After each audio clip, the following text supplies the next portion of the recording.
In part 1 of our multi-part recap of the Resident Evil series, we kicked things off with, well, let's just call it what it was, a lore dump. This is Resident Evil after all, which means there is an insane amount of important backstory to go into. Here in part 2, however, we're finally ready to move into the overarching story of Resident Evil proper, starting with Resident Evil 0, the first chronological game in the series. Once again, a reminder that we did a complete recap of the series a few years ago, but this is a fresh edit with lots of reworked new things added, and it's presented in 4K and 60 FPS.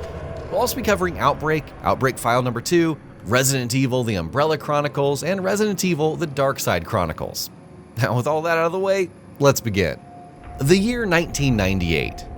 Resident Evil 0 takes place in the year 1998, with the Ecliptic Express, an Umbrella-owned train coming under a mysterious attack by a swarm of leeches, and all of its crew and passengers being killed. To investigate the incident, RPD's STARS division dispatches Bravo Team, including Enrico Marini, the captain of Bravo Team, Forrest Speyer, Kenneth Sullivan, Richard Aiken, whose fates are revealed later, the pilot Kevin Dooley, along with Rebecca Chambers, a rookie 18-year-old medical officer who's ready to go out on her first STARS mission. And of course, our protagonist, for now. But of course, as you would imagine, Umbrella and Spencer are all too aware of the trouble that Bravo Team's investigation into the Ecliptic Express could bring, and so they turn to Albert Wesker, their mole in the RPD and the captain of STARS. Albert Wesker's motivations. His mission is manifold: to lead the STARS officers astray in their investigations and sacrifice them to Umbrella's BOWs, to gather combat data from STARS' forthcoming encounters with said BOWs, and finally, to destroy Umbrella Corporation's secret lab underneath Spencer Mansion and destroy all of the evidence of their shady machinations. Things with Albert Wesker, however, are rarely, if ever, straightforward. And as it turns out, he has designs of his own at this point that don't necessarily align with Umbrella or Spencer's plans. By this point, Wesker has cleverly realized that Umbrella Corporation's less than legal and totally not moral actions are bound to come to light sooner rather than later, at which point the company is going to be in deep trouble. Wesker then wants to get out while he still can, and he just happens to have an out. Sometime prior to Resident Evil 0's events, Wesker has already been approached by a shadowy company rivaling Umbrella, an outfit known only as the Organization. They promise him protection and a new position, on one condition: he has to walk out with Umbrella's BOW embryos and deliver them. He even extends an offer to Birkin: come with him. Birkin turns it down, but it isn't loyalty talking. He refuses because he's married to his work, and because Nest, the subterranean lab beneath Raccoon City, is where he plans to stay and push the G-Virus to completion. We'll get into why that matters far more when we reach the events of Resident Evil 2. So Wesker's checklist hasn't really changed. Use STARS as expendable test subjects, secure the embryos, but the motivation has. He's no longer doing it as Umbrella's man. He's doing it as someone trying to buy his way out. The Haunted Eclipse Express. Resident Evil 0 kicks off with Bravo Team aboard a chopper and on their way to the Arklay Mountains, though things quickly go wrong as you might have expected. Thanks to Wesker, the helicopter's engine malfunctions, forcing it to crash land in the Arklay's forests, and soon, Rebecca Chambers finds herself separated from the group with Kevin Dooley dead. As she explores her surroundings to regroup with Bravo Team, Rebecca comes across the abandoned Eclipse Express and quickly discovers, much to her horror, that its passengers and crew have been turned into zombies by the swarm of leeches that had attacked that train. Not everyone that Rebecca runs into on the Ecliptic Express has been zombified, however. One crucial figure she runs into is Billy Cohen, a former Marine who, after being wrongfully convicted of several murders, was being transported to Raccoon City, where he was supposed to be executed. Luckily for Billy, the transport vehicle crashed partway through the journey, following which he quickly found and hid in the Ecliptic. Soon afterwards, he runs into Rebecca. Not long afterward, Rebecca and Billy also notice a young man in the distance that neither of them are familiar with. Though incredible enough, the man somehow seems to be controlling the swarm of vicious leeches that attacked the train.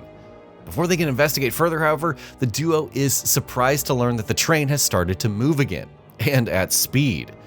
What they don't know is that the train is moving again thanks to 2 Umbrella Security Services, or USS agents, who were ordered by Wesker and William Birkin to destroy the Ecliptic Express, along with any evidence on board that could point to Umbrella's wrongdoing.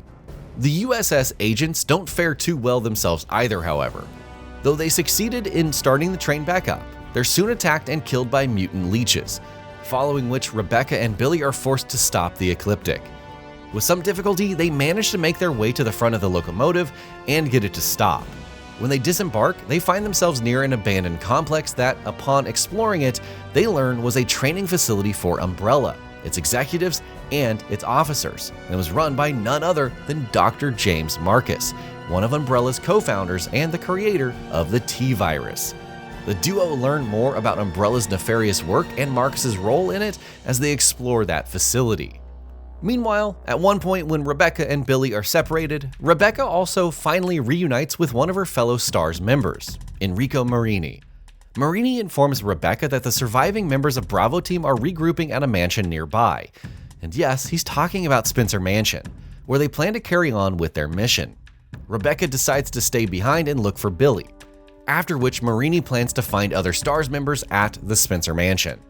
The Tyrant.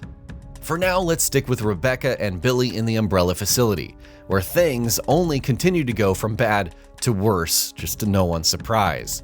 For instance, the duo is forced to square off against a monstrosity unlike any other that they've ever seen, a strong humanoid known as the Tyrant, an Umbrella BOW that is fiercer, more durable, and more dangerous than any other that Umbrella has conjured up thus far. Somehow, Rebecca and Billy manage to escape with their lives, following which they resume their search of the leech-controlling man that they saw on the Ecliptic. The big revelation. Rebecca and Billy's search leads them to a water treatment plant where they finally learn the identity of the leech-controlling man.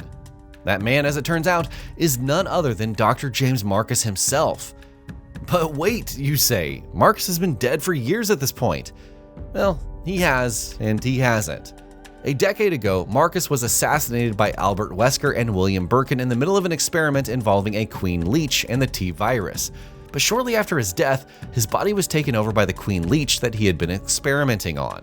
So in addition to reanimating him, the leech also got access to all of Marcus's memories, to the extent that the two effectively became all but assimilated into a single entity. Which, in simple terms, that the Queen Leech-possessed, decade-old corpse of Marcus believes itself to be the actual James Marcus. For the last decade, this mutated Marcus has been formulating his plan of vengeance against Umbrella and Spencer, which, as you may have guessed, also involved an attack on the Ecliptic Express, as well as an outbreak of the T-Virus. Rebecca and Billy face off against the zombified Queen Leech Marcus amalgamation as Resident Evil 0 approaches its close. And with great difficulty, the two manage to destroy the monstrosity. Inadvertently, they also trigger the facility's self-destruct sequence, something that Resident Evil fans almost take for granted from RE endings, but they manage to escape while the facility blows up in their wake.